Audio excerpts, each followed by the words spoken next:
Well, folks, here we are. It's the 9th of January, around about, and Christmas has come and Christmas has gone.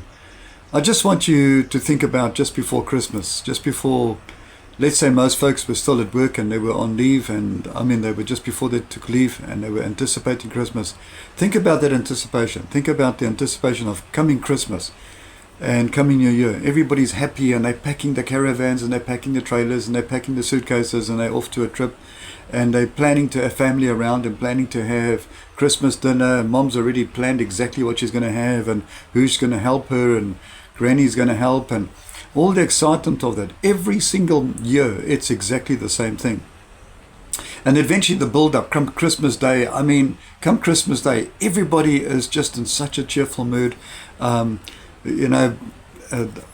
suppose alcohol plays a big part of that, but whatever way people celebrate, well, everyone's cheerful, everyone's happy. You can walk into any caravan park, any hotel, any place, any beach in the world on Christmas Day, and you can wish anybody, you can walk up to them and say Happy Christmas, and they will greet you. They will they will actually wish you Happy Christmas. And they come New Year, on New Year's Day, every single year, folks, every year on New Year's Day around the world, there are celebrations.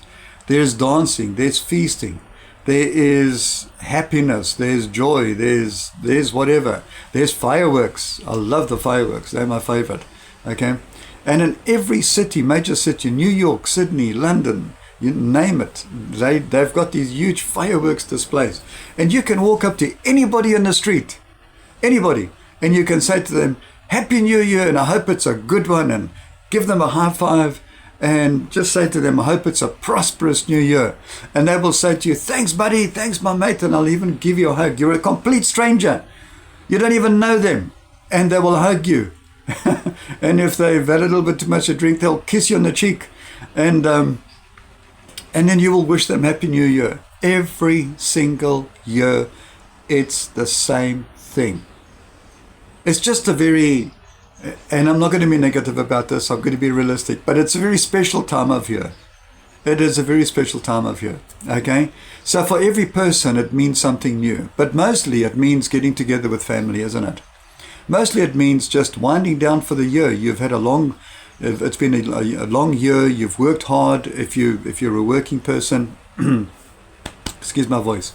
By the way, a lot of you would have noticed from comparing to my first 3 videos to now, I've had a haircut, which means my wife has returned from her stay with her children and with the kids. She went to go visit the children over Christmas, and that was just something special that I wanted her to do and share with, because the kids are very, very far away and I couldn't travel.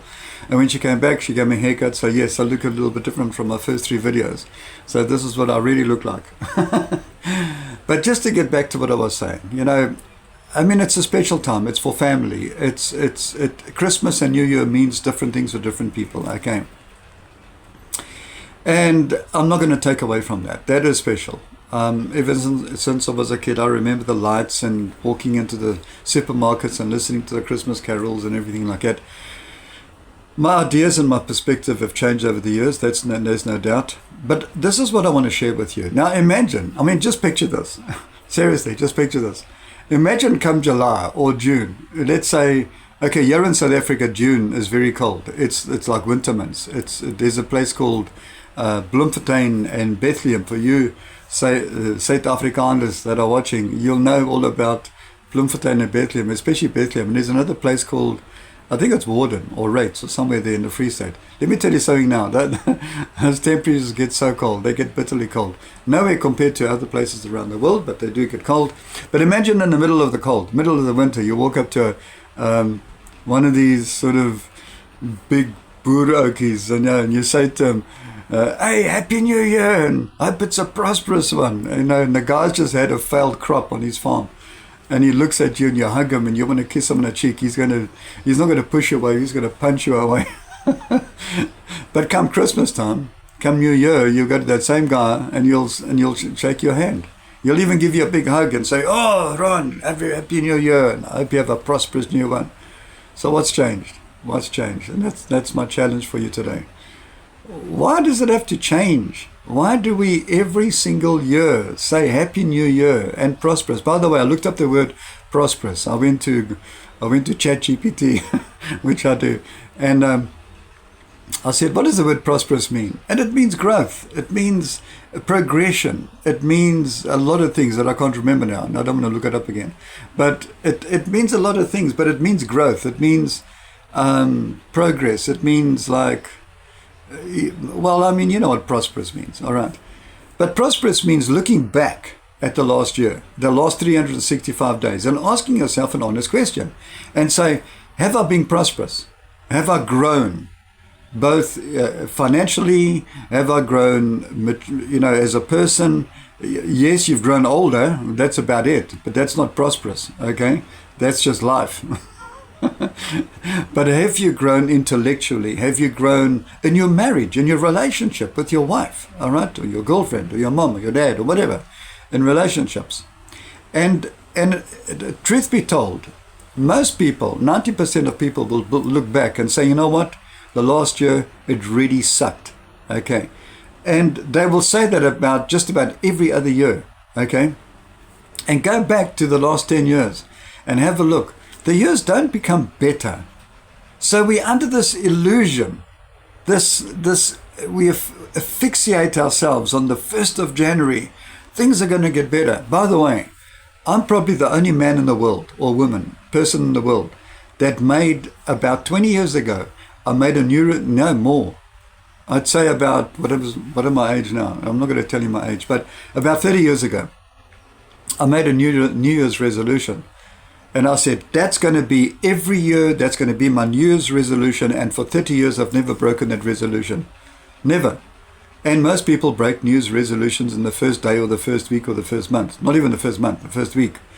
Okay? And you know what I'm talking about. But I very proudly can say to you that I've never in 30 years ever broken this New Year's resolution. And if I tell you what it is, and I tell you to make the same resolution, you too will never break that resolution. That I can 100% guarantee you. Here's my resolution. My resolution was 1 year. I made a vow to myself that I would never, ever make a New Year's resolution. There we have it. I will never make a New Year's resolution. And every year I've kept that resolution. I never make resolutions. Why? Because I don't trust myself. That's why. And you shouldn't trust yourself either. Because life happens, okay? Look at the heading of this YouTube channel. Life happens, so let's talk about it. Things change, folk. If there's only one constant in life, it's the fact that things are going to change. All right? But that is not my message. I kind of wondered, like today, I really felt I needed to make a video and I wanted to make a message and I wanted to share something, but I haven't scripted it. I haven't written anything down. I've kind of like thought about it, and I thought there's a particular message I want to give you and just share with you to encourage you, to help you grow so that you become prosperous, that you may grow. But I haven't written anything down, so this is just very sort of just from my heart, okay? But the one word came out when I decided to make a video this morning, and the word is perspective. Perspective, all right? And it's something I used to really teach my students for 21 years when I was still working. Okay, that should give you an idea of my age. But anyways, I taught. I was a technical instructor for 21 years. And one of the things that I taught my students was perspective, okay? Because for me, it's very important. It's like perspective. And there's so many examples. Like, for instance, say there's two prisoners locked up in the same cell. And at night, when all the lights are gone off and the guards have gone to sleep, they jump out of their bed and they both stand looking through the bars of the window. And the one prisoner looks down and he sees mud, nothing but mud. And he goes, ugh, mud. And the other prisoner looks up and he sees stars and he goes, wow, stars. All right? Same cell, same everything, same bars, same night, same everything, but different perspectives. Okay, so that's what I want to talk about. Now, I don't want to be negative, but I do want to be realistic. All right? And I want to say this. I know I made a joke about going up to a guy in the middle of July when things are bad, the crops are gone, Okay, I'm thinking in terms of farmers now, but think of anybody in terms of business, in terms of whatever, okay? And you walk up to anybody in the middle of July, middle of June, middle of April, middle of May, middle of November, any time, any other time except New Year, and you walk up to that person and you say, Happy New Year, and you just throw your arms around him, may you have a prosperous New Year. He's going to think you're a total idiot. Why? Because that's preserved only for one particular day. So that means for the rest of the year, you know, the moment 1st of January comes, the 2nd of January, by the 5th of January, everybody's back at work. And you know what? And then the cycle starts all over again. Life happens. That's what happens. So for a very short period during a festive season, life happens in a different way. You kind of just ignore the problems, ignore the difficulties. And come the 5th of January, as now just recently happened this week, and everybody's back at work. And suddenly life takes on a whole new meaning. It's a whole new grind. And you wonder how you're going to get through it. All right? Where is the problem? Folks, the problem doesn't lie in a calendar. The problem doesn't lie in a particular day or a time of year. The problem lies with us. And it's about perspective. Let me give you an idea. What if we, just imagine this for a minute, okay? What if we do away with Christmas and New Year's? And we decide to have New Year's every single day, but we don't call it New Year's, we call it New Day. I know that sounds crazy, but bear with me. You wake up in the morning. I want to tell you something. Did you know that when you wake up in the morning, and if you were to start counting your heartbeats, you put your hand over your pulse like I'm doing now, and I can actually feel my pulse beating, all right? And by God's grace, I have a very healthy pulse rate. But I'm feeling my pulse beating right now as I'm talking to you. I can actually feel it, all right? And I wake up, let's say I wake up at 7 o'clock in the morning, okay? And the next morning I wake up and I put my hand on my pulse and I feel my heartbeat. And I ask this question to myself. How many times in a period of 24 hours has my heart beaten? Has my heart actually gone boom, boom, boom? Now think about it mathematically, and I'll go through it very quickly with you, okay? And I know this well because I've shared it so many times with my students, so I know the figures, okay? Your heart beats at 60 times per minute, average, all right? Mine's about 58, 59 a minute. Sometimes it's more, but when I'm feeling, you know, good, I got a very healthy heartbeat. But let's say it's 60 times a minute. So if it's 60 times a minute, I want to work out how many times in 1 hour does my heart beat. I've got to obviously multiply that by 60, because 60 seconds is 1 minute, 60 minutes is 1 hour, so I've got to multiply that by 60. What does it come to? It comes to 3,600 times. So in 1 hour, your heart has beaten 3,600 times, right? Okay, now you've got to multiply that by 24. Why? Because there are 24 hours in a day. Now you can take your calculator and you can go test if I'm right or wrong about this. Hopefully I'm right. Okay, but if you take 3,600 times per hour that your heart beats and multiply that by 24 hours, your calculator is going to show you that your heart over a period of 24 hours has beaten 86,400 times if it goes at 60 times a minute. 86,400 times that your heart has beaten. And folks, in every heartbeat, just every heartbeat is one step away from death. Your heart has got to stop just once. And here we are celebrating a new year when we know the year is going to suck anyways, most of the time. Because people are going to die, people are going to get sick, people are going to get hurt, all right? You're going to have financial problems, you're going to have health problems, you're going to have relational problems, and yet we get caught up in this thing about Happy New Year. And let me just tell you realistically, did you know that on New Year's Day, and I Googled this, I went to ChatGPT and I actually went and specifically I asked this question. It wasn't a very pleasant question, but I asked it anyways, to bring it to you, to help you get perspective on this. I asked the question, how many of the Russian and Ukrainian soldiers were killed on Christmas Day? And funny enough, it didn't actually come up with any of the Ukrainian sort of statistics, but on New Year's Day 864 Russian soldiers were either killed or wounded on Christmas Day. That's not including the civilians that were bombed, because there was countless, not countless, but there were a few dozen drones dropped on Ukraine as well as Russia on Christmas Day. Okay, and people were killed. So I think it's far more than 800. In South Africa, the country where I live, okay, there's a very specific result. What's the word I'm looking for? A statistic. Okay, 1,502 people were killed over the festive season last year, over the festive season. 1,502 people were killed on the roads as a direct result of MVAs, motor vehicle accidents. Now let me put this into perspective for you. Imagine if you were one of those people who lost a loved one in a car accident, or you were a mother or a father or a brother or sister of one of the Russian soldiers that were killed on Christmas Day. Here's my question to you, and think about this seriously, and I'm not kidding about this.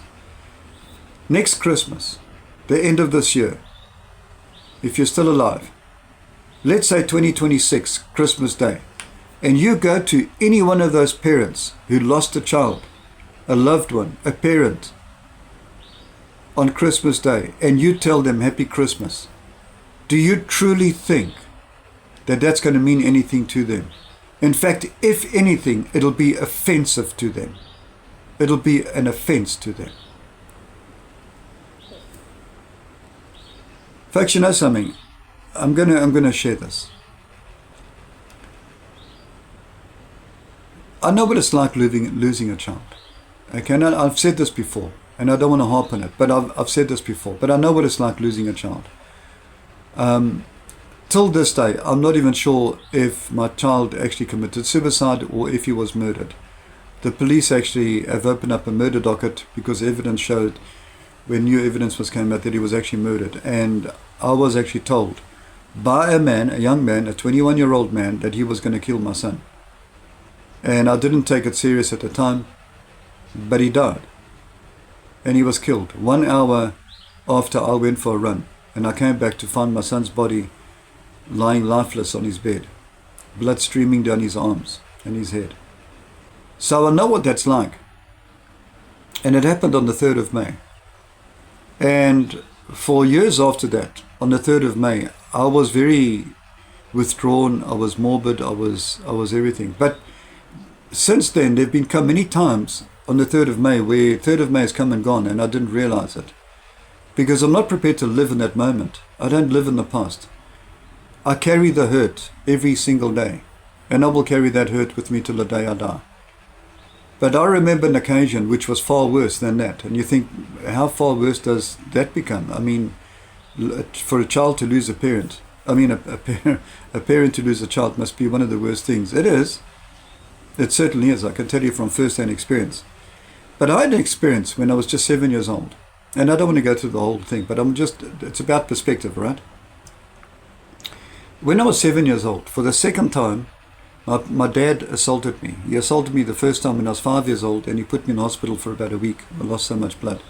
And the police warned him not to touch me again. But 2 years later he did. He hit me so hard, he punched me in my chest. I mean, I was 7 years old. He's like, I don't know how old he was, but he was huge. He was like 6 foot something. He was a giant.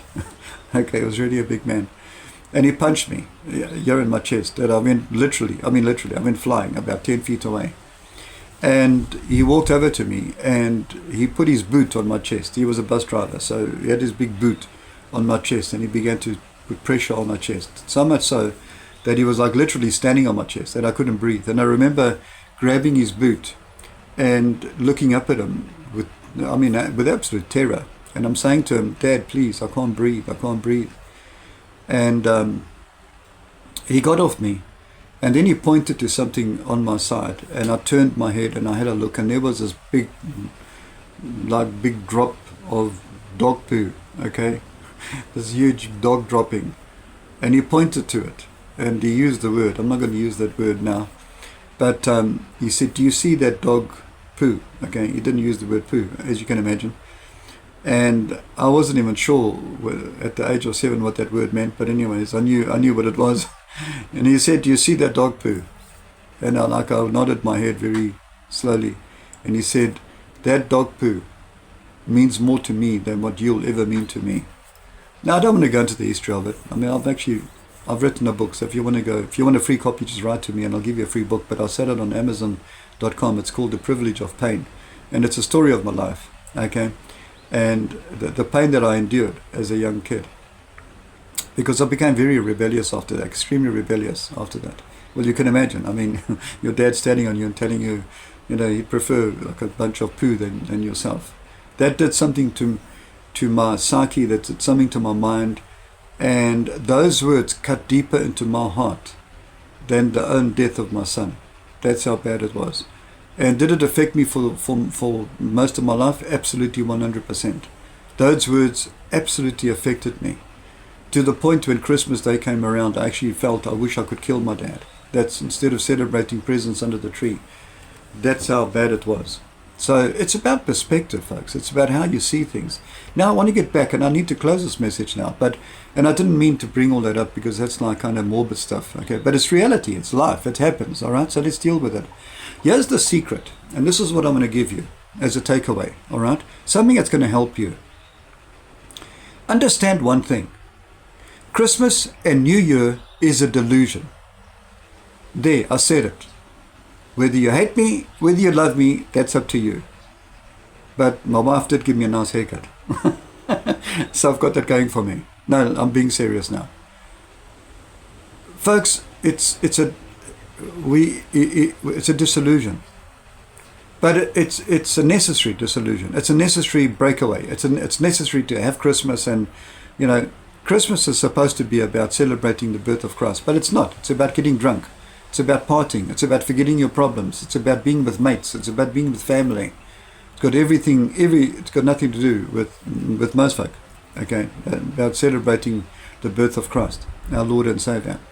And then come New Year's. It's all about just yay. Let's grab the champagne and let's just celebrate, knowing that in a month from now, life is just going to return to normal. So what's the answer to that? What is the answer? Folks, you seriously need, and this is my advice to you, not that I'm the expert, but I've been around the block, okay? I know what it's like to have pain in my life. I know what it's like to lose an entire family. I know what it's like to lose money, everything. I know what it's like to have nothing in my bank account and having to start again. I know a little bit about our life, how hard life can be. And yet I'm sitting here and I have happiness in my heart. I have joy. I have contentment. I have problems. I will always have problems. It doesn't matter what it is. All right. You're always going to have problems, but it depends on how you deal with it. So let me get to my takeaway. Let me get to what I want to give you that you can take away for this day. It's not about Happy New Year. It's about Happy New Day. It's about Happy New Day. It's about being grateful when you wake up in the morning. Knowing the first thing, if you're breathing when you wake up, okay, even if you have a little bit of pain, and I have pain every single day I wake up. When I go to bed at night, I fear going to bed at night because of leg spasms that I get as a result of a motorcycle accident. You don't want to know the gory stories, but I fear going to bed at night with pain. I wake up with pain. All right. So yes, I've got problems. Okay. But I have a heart of gratefulness. Why? Because my perspective has changed. Okay. And if you want to change your life, and if you want to change your year, and not look back at the year, the end of this year, 2026, and say, man, that really sucked. That's going to be up to you. But I don't take it year from year anymore. Life has taught me. I take it day to day. Because isn't that what Jesus said? Jesus said, don't worry about tomorrow, because tomorrow has got enough worries of its own. That's good advice. Don't worry about tomorrow. You've only got today, folks. You don't have tomorrow. You don't even have next month. Yes, we've got to plan our pensions and our retirement annuities, and yes, I'm not talking about that. I'm talking about your life. I'm talking about your 86,400 heartbeats that you have as a gift every day. Every heartbeat is a gift from God. God says, yeah, here's another heartbeat. It's an opportunity. First of all, it's an opportunity to make right with me, because if your life is not right with God, you're wasting your heartbeats. Okay? Use your heartbeats, use your life to make right with God. That's my first advice. But I know people are going to ignore that, so let me just carry on. Your perspective, when you wake up in the morning, this is what I want you to do tomorrow morning, okay? Listen to this. You got to do this. Promise? No, don't make a promise, okay? Because I never make promises. But do this tomorrow morning. Tomorrow morning you wake up. Follow your routine. My routine is when I wake up, I have a cup of coffee. Without a cup of coffee, I don't function. Even now, I mean, it's like I woke up about an hour and a half, 2 hours ago, and I'm still feel sleepy, and I've still had coffee. So that's my routine. I wake up and have a cup of coffee. So wake up, have your cup of coffee. But in your mind, in your head, know this one thing, that anything can happen in that day that you wake up. Tomorrow morning when you wake up, anything can happen. You can get a phone call. And that phone call can say, are you so-and-so? Yes, I'm Mr. So-and-so, or I'm Mrs. So-and-so. Or is your son so-and-so? Yes. Well, this is Detective so-and-so from the pathology department. You know immediately your son has died. Can happen tomorrow. Or you can get a phone call tomorrow and say, are you Mr. So-and-so? And yes, I'm Mr. So-and-so. Well, you entered a competition about a month ago, didn't you? Yes, I did. That was for a brand new car. Well, we want to congratulate you. You're actually the winner of that motor car. Will that change your life? Of course it will. So what am I saying? Life changes for the good and the bad. So you can't say the year sucks. You can either say, man, today was a really bad day. Well, sometimes it's out of your control, sometimes it's not. Because mostly, when you have pain and you have problems, mostly it's from other people, because they're being idiots, all right? Because they're just acting the goat. They truly, and I don't mind saying that openly, they're being idiots. And I know a couple of people like that in my life, all right? So what does the Bible actually say about idiots? Avoid them. That's what it says. Okay, it doesn't use the word idiots. It uses the word fools, which is even worse. But avoid idiots. If you don't want to get hurt by an idiot, avoid them. All right? But sometimes you can't, because they play such a role in your life. All right? Now, I don't want to waffle on. I need to bring this to a close. But here's the important lesson, folks, that I'm trying to get over now. I'm trying to close this thing. All right? Your perspective. It's up to you to decide today. I'm not going to take this day as one day. I'm going to take it minute by minute. So if I walk in to the office and the boss climbs down my throat, I have a choice. Here's my choice. I'm either going to respond or I'm going to react. But how you respond and how you react depends on how you woke up and what you did the night before. If you had a bottle of champagne the night before, or half a brandy, and you've got a bubbleless and you've got a hangover, well, you're not going to respond very well. All right. Then you got yourself to blame for that. That's being really stupid. That's being dumb. All right. But it does happen. You know, we do dumb things. And I can speak of experience. So I'm not blaming anybody or judging anybody. But here's the thing. If you wake up, the first thing you need to wake up with, and here's the true perspective. Here's the true perspective. If you can wake up tomorrow morning, and please try this. Please try this. Please, please, I'm begging you, try this. Wake up with a heart of gratefulness. Just grateful that you're alive. Just gratefulness. Say, wow, I'm alive. I have a new opportunity.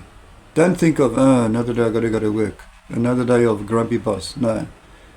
Then you're being so short-sighted. You are being so narrow-minded and so short-sighted. You're thinking about the grumpy boss instead of thinking about, I've got life in me. If I live for the next 24 hours, my heart would be so kind to me, and God himself would be so kind to me to make my heart beat, because only he makes your heart beat, not your body. You don't make your heart beat. Only God himself makes your heart beat 86,400 times. So be grateful. And then when you go to bed at night, this is what I want you to do. I want you to look back at everything you've got. You have a family, you have warm blankets, you have a car with petrol in the garage. If you've got a house, you may have a rented house or a house, doesn't matter. Think of everything you've got. Think about the people in your life that love you. Think about the people in your life that respect you. And then go to bed with this one thing in your heart. Contentment. Contentment. When last were you content? Instead of going to bed at night and thinking about what am I going to do tomorrow, How am I going to solve tomorrow's problems? Forget about tomorrow. Don't go to bed. Don't put your head on the pillow and think about, what am I going to do tomorrow? How am I going to solve this problem tomorrow? Don't do that. That's being pretty dumb. All right? It is being dumb. I don't mind calling it as it is. Because I've done dumb things like that. I've gone to bed thinking, oh, what am I going to do about tomorrow? That's such a waste of time. Wake up with gratefulness and go to bed with contentment. And you know what the Bible says about that? It says this: gratefulness with contentment and godliness is great gain. Great gain. I've gained great. And that's where I am in my life. When I say godly, I don't mean I'm a holy person. I'm a child of God. And I love the Lord Jesus Christ as my Lord and Savior. And I'll never deny Him. Okay? But by saying that, some of you automatically think I'm judging you because maybe you're not a Christian, or you think you're a Christian. Folks, let's not get into that. Let's really, come on. Let's not get into that. I've made hundreds of videos about that, and I'm tired of it. Okay?